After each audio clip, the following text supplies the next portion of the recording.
가정은 힘겨운 인생길을 걸어가다가 피곤하여 지쳐버린 몸과 마음을 편히 쉬게 하는 최선의 보금자리입니다.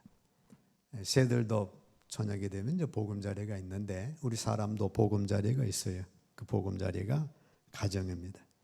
가정은 하나님이 친히 마련해 주신 제도예요. 하나님께서는 가정을 통해 복을 주시며 그의 뜻을 이루어 나가십니다.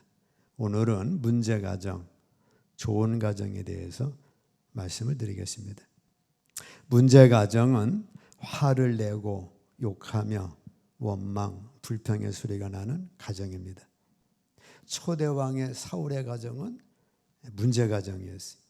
사울이 화를 내고 욕을 하고 다윗이 사위인데 그놈 죽여야 한다고 막 그랬습니다. 요나단이 다윗과 친하다는 이유였어요. 사무엘상 20장 함께 있습니다. 사울이 요나단에게 화를 내며 그에게 이르되 패역무도한 기집의 소생아, 네가 이새의 아들을 택한 것이 네 수치와 네 어미의 벌거벗은 수치됨을 내가 어찌 알지 못하랴. 이새의 아들이 땅에 사는 동안은 너와 네 나라가 든든히 서지 못하리라. 그런즉 이제 사람을 보내어 그를 네게로 끌어오라. 그는 죽어야 할 자이니라 한지라.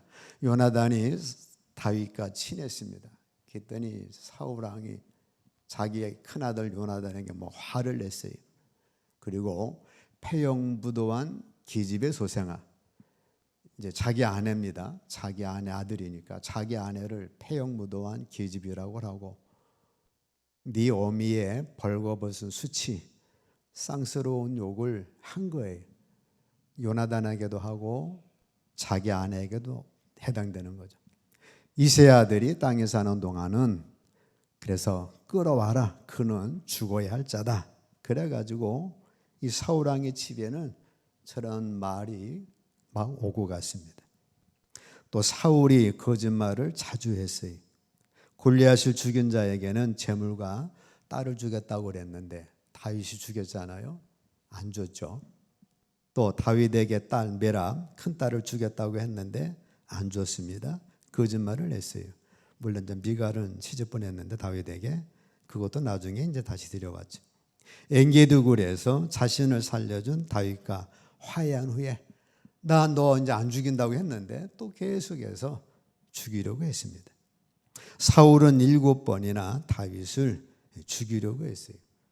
창을 던져 죽이려고 했고, 조그만 단창으로 죽이려고 했고, 자객을 보내 죽이려고 했고, 군사를 이끌고 잡으러 다녔습니다.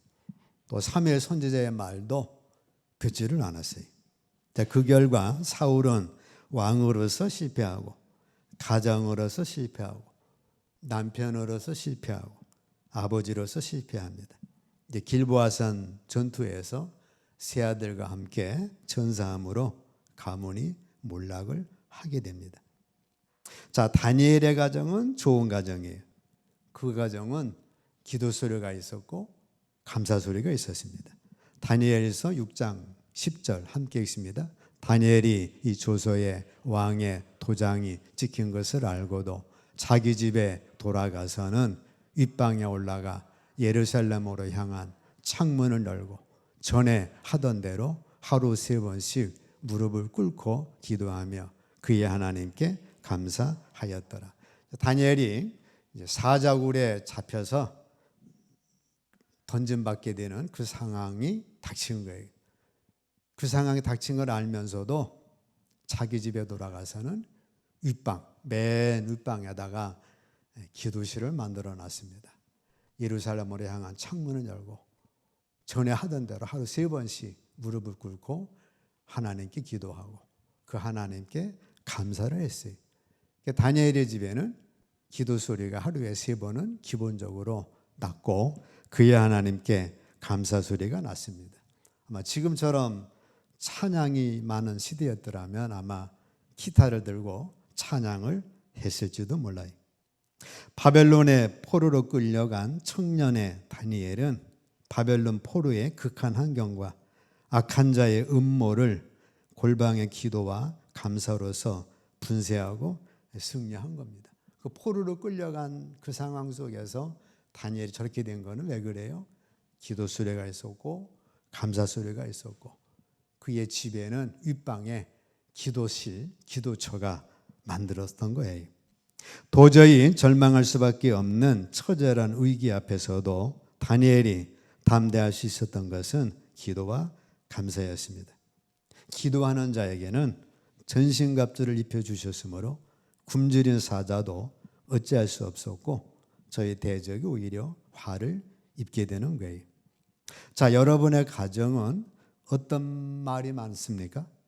사울왕의 가정처럼 화를 내고 거짓말이 많고 쟤 죽여야 한다고 막 그러고 비난하고 죽겠네, 미치겠네, 망했네, 내 탓, 원망, 불평, 한숨, 화, 걱정.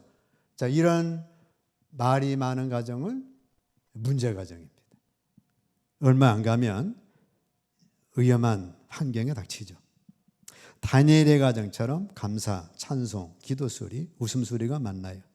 자, 우리는 의지적으로도 여러분 가정에 찬송소리가 많아져야 합니다. 아침 8시부터 20분까지 CBS 방송 틀어놓으면 거기 찬양 아주 나오죠.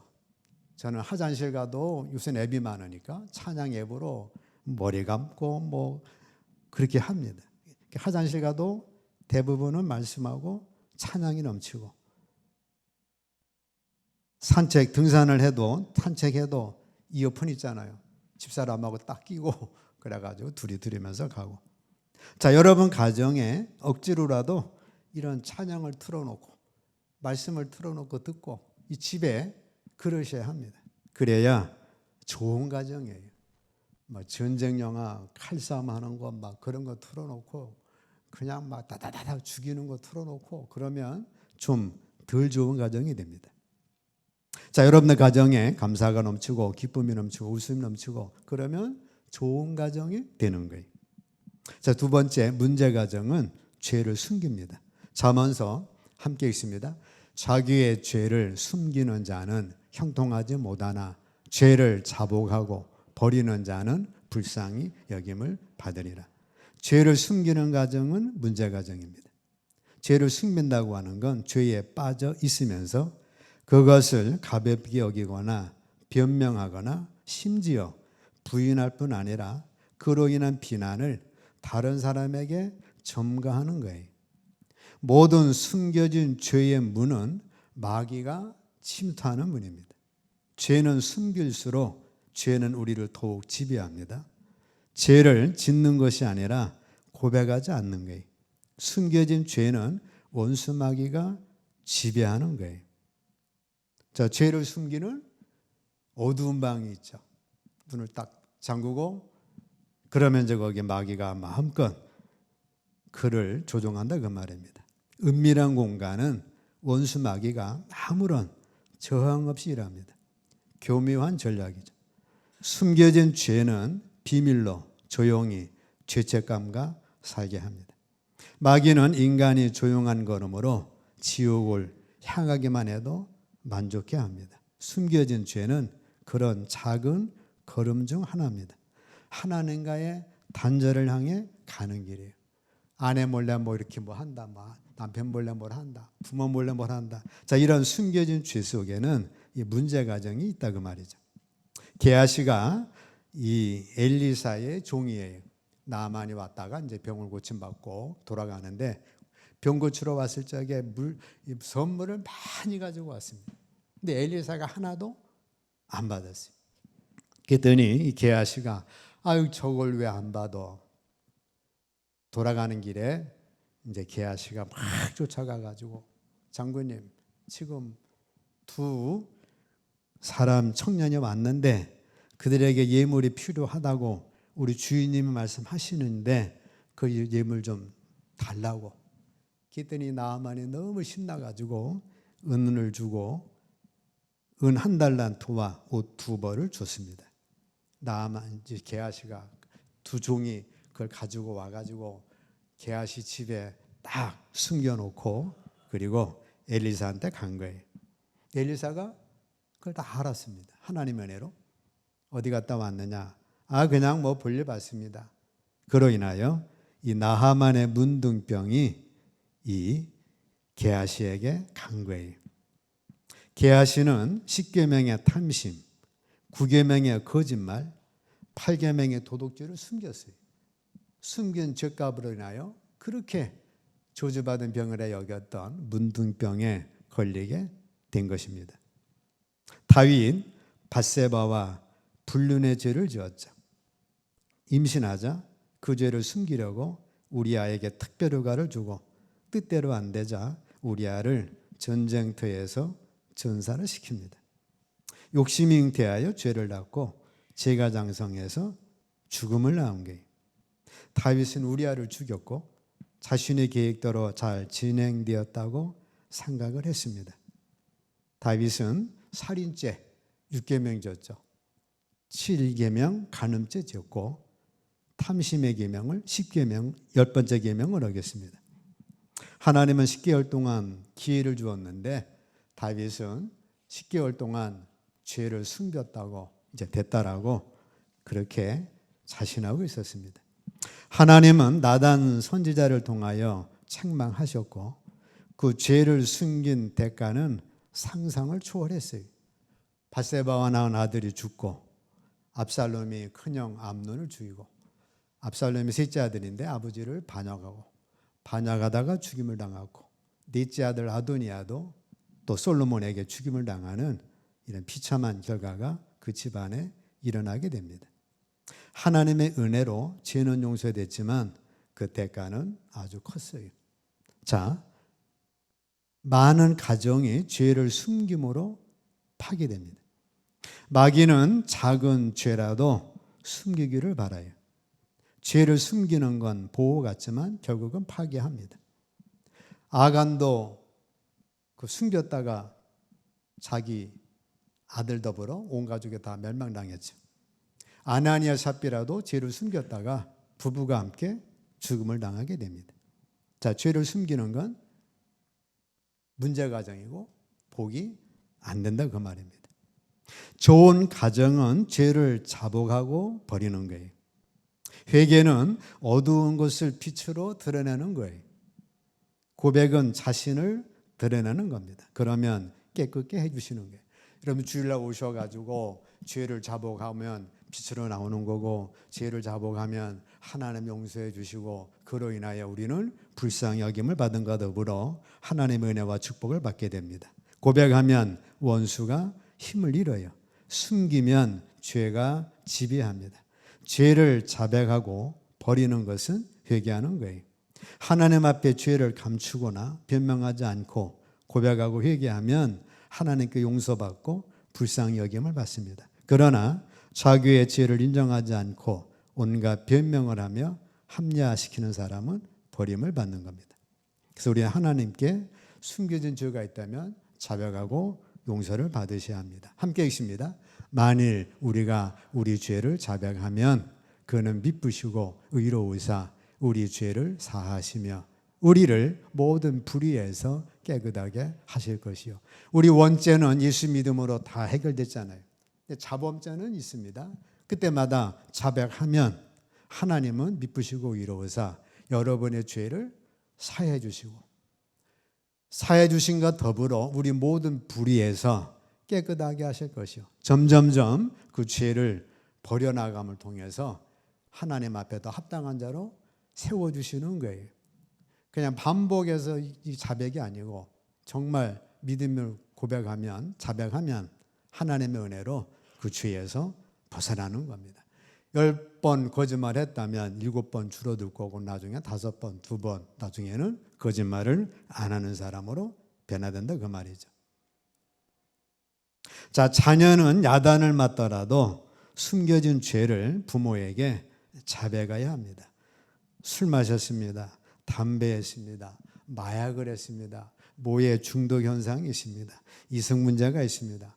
그러면 야단을 맞더라도 부모에게 엄마 아빠 이런 죄가 있는데 잘못했습니다. 그러면 그 죄가 용서돼서 탕자처럼 용서가 되고 그 문제에서 벗어나게 됩니다. 근데 이걸 숨겨버리면 나중에 커져가지고 더 크게 문제 해결이 어렵게 되죠. 부부간에도 숨겨진 죄가 있다면 고백하고 함께 해결해야 합니다. 야고보서 5장 16 함께 있습니다. 너의 죄를 서로 고백하며 병이 낫기를 위하여 서로 기도하라. 의인의 강구는 역사하는 힘이 큼이니라. 불륜의 문제가 있을 수 있죠. 또 이성 문제, 재정 문제, 중독, 잘못된 투자, 거짓말과 비밀 등 요새 안 믿는 사회 속에는 그 전에 한때 유행한 게 애인 두는 게 유행했잖아요. 자, 그로 인하여 죄를 숨겨두면 어떻게 돼? 불륜이 돼서 양가가 다시 피해를 보고 엄청난 이런 가정이 파괴로 이어지게 됩니다. 서로의 의견과 가치관을 존중하며 잘못된 점이 있다면 솔직하게 사과하는 것이 좋은 가정이에요. 그래서 부부간에 숨기는 죄가 있다면 그거 키우지를 말고 해결하든지 아니면 서로 고백해서 이런 문제를 해결해 가셔야 합니다. 자꾸 죄를 숨겨나가다 보면 이게 큰 죄가 되고 다윗 같은 경우로 발전할 수도 있죠. 세 번째 문제 가정은 훈계를 거부합니다. 잠언 13장 18절 함께 있습니다. 훈계를 저버리는 자에게는 궁핍과 수욕이 이르거니와. 자, 훈계하면 너나 잘하세요. 자, 그러면 결과는 뭐예요? 내게 궁핍, 수욕이 이른다는 거예요. 아버지의 훈계를 거절한 엘리 제사장의 두 아들 흠니와 비느하스가 있습니다. 제사장의 두 아들 흠니와 비느하스는 여호와를 알지 못했어요. 하나님을 체험하지 못했고 알지도 못했고 여호와의 제물을 빼앗았고 희막에서 봉사하는 여자들과 잠자리 함께했고 아버지 엘리의 훈계를 듣지를 않았어요. 그 결과 엘리 집안은 두 아들이 한날에 블레셋 전투에서 죽었습니다. 엘리의 제사장은 그 말을 듣고 쇼크사에서 그날로 죽었어요. 비느하스의 아내는 아기 낳다가 그 말을 듣고 역시 그도 죽었습니다. 이 모든 것은 하나님의 훈계, 아버지 훈계를 거부한 대가였어요. 훈계를 저버리는 자는 자신이 얼마나 엄청난 축복을 거부하는 것인 줄을 깨달아야 합니다. 우리가 하나님의 훈계를 저버리는 것은 하나님 맨날 이래라 저래라 하라 마라 귀찮아 그게 아니고 하나님이 우리에게 주시고자 하는 그 엄청난 축복을 거부한다는 것을 아셔야 합니다. 하나님은 우주 만물을 통해 가지고 나한테 복을 주시려고 하잖아요. 저 태양이 왜 있는 거예요? 만민을 위해서 있지만은 작게 보면 나를 위하여 있는 거잖아요. 하나님의 나를 위해서 사랑하시잖아요. 근데 그 훈계를 저버리면 하나님의 그 무궁무진한 축복을 다 버리는 거예요. 아버지 훈계를 버리면 어떻게 돼? 아버지가 물론 아버지가 현찮아서 복이 없어 그렇지 아버지에게 있는 그 많은 것들을 저버리는 게 됩니다. 자, 훈계를 저버리는 사람은 자기 고집대로 살다가 실패합니다. 독불장군처럼 자신만 최고이고 자기 생만 옳다고 하는 사람은 그 교만 때문에 스스로 자신의 발전을 가로막고 결국에는 패망하는 거예요. 사울왕이 그랬고 히틀러가 그래고 독재자들이 그러합니다. 스스로 마음대로 선택한다는 것을 두려워하셔야 해요. 여러분들 스스로 내가 마음대로 선택한다. 이거 좋은 일 같지만 굉장히 두려운 일입니다. 훈계를 저버리는 것은 타락의 길로 접어드는 첫 번째 관문임을 알아 그 길에 들어서지 않도록 주의하셔야 합니다. 욥기 11장 함께 있습니다. 허망한 사람은 지각이 없나니 그의 출생함이 들나귀 새끼 같으니라. 자, 허망한 사람은 지각이 없어요. 들나귀 야생 당나귀 같아가지고 야생 당나귀는 어떻게 살아요? 광야에서 혼자 살죠. 자유분방하게 삽니다. 통제가 안 돼요. 그러다가 다른 센 짐승 만나면 그냥 죽는 게 야생 당나귀, 들나귀의 허무한 인생입니다. 제갈과 굴레로 단속하지 아니하면 들나귀는 길들일 수가 없어요. 자, 우리는 들나귀보다 더 단속해야 할 자들입니다. 우리가 다 들나귀잖아요. 통제할 자 없고 자유분방하고 지 마음대로 살고 자기 고집대로 살고 이 들나귀인데 우리는 훈계로 단속돼야 됩니다. 바울이 들나귀였잖아요. 지 마음대로 하나님 대적하고 예수 믿는 사람 핍박하고 그러다가 완전히 제갈의 하나님의 훈계를 받아서 그토록 훌륭한 하나님의 사도가 된 것입니다. 자, 우리도 마찬가지로 들나귀인데 우리를 제갈로 제어하는 것은 하나님의 말씀의 훈계예요. 하나님의 말씀 훈계를 잘 받으면 우리가 이 들나귀가 아니라 훈련받은 당나귀가 돼서 바울 사도와 같은 믿음의 사람이 될 수가 있는 겁니다. 자, 좋은 가정은 훈계를 받는 거예요. 훈계, 오케이. 사무엘 선지자 말씀하옵소서. 주의 종이 듣겠습니다. 사무엘의 말씀 잘 들어가지고 그 훌륭한 사무엘이 됐던 겁니다. 잠언 13장 18절 함께 읽습니다. 훈계를 저버리는 자에게는 궁핍과 수욕이 이르거니와 경계를 받는 자는 존령을 받느니라.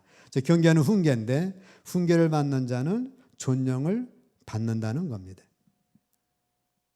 베드로전서 5장 6절 함께 있습니다. 그러므로 하나님의 능하신 손 아래에서 겸손하라. 때가 되면 너희를 높이시리라.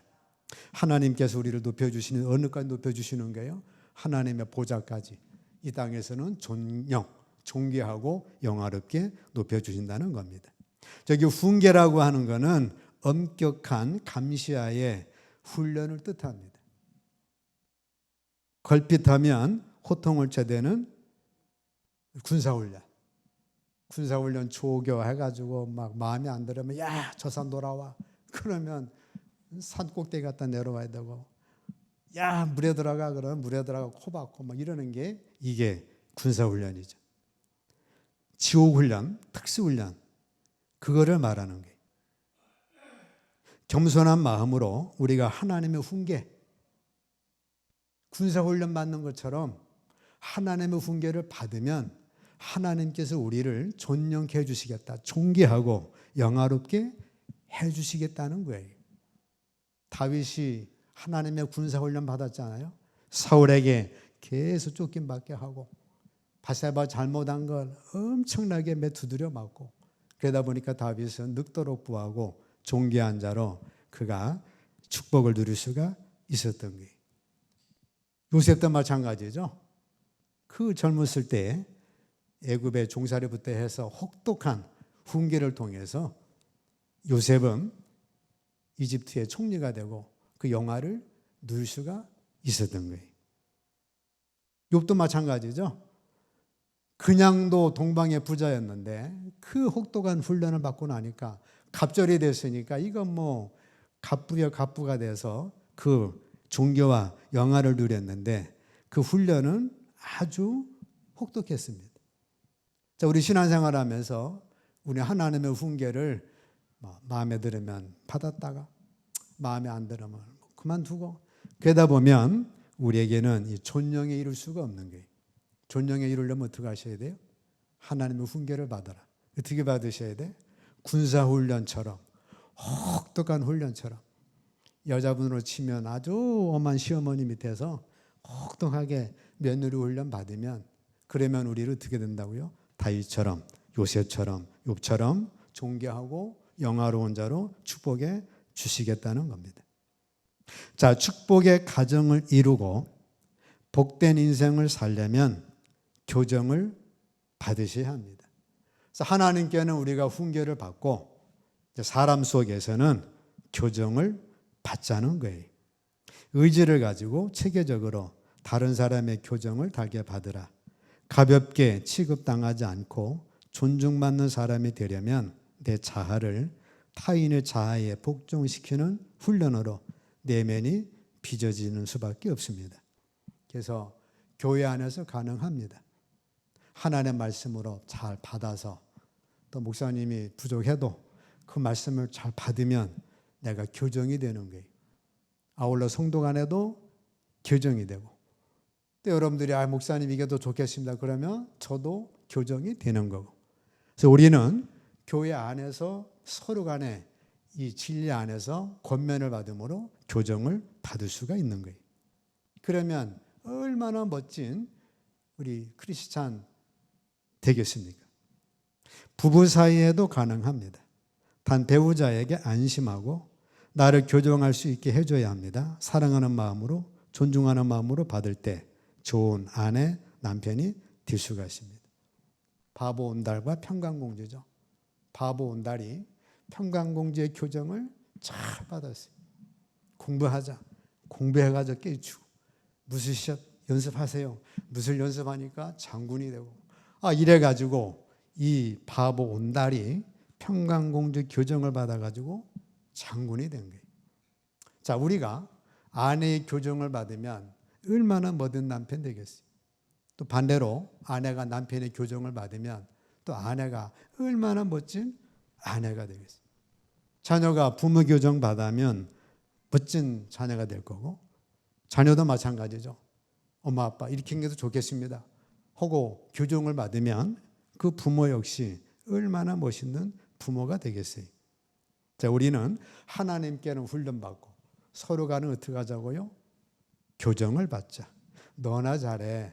네가 뭘 한다고 그래. 그러면 이게 문제 가정이 될 수 있는데 자존심 내려놓고 마음은 열고 나한테 교정해 줄 사람 누가 있겠어요? 사회에서 안 해주잖아요.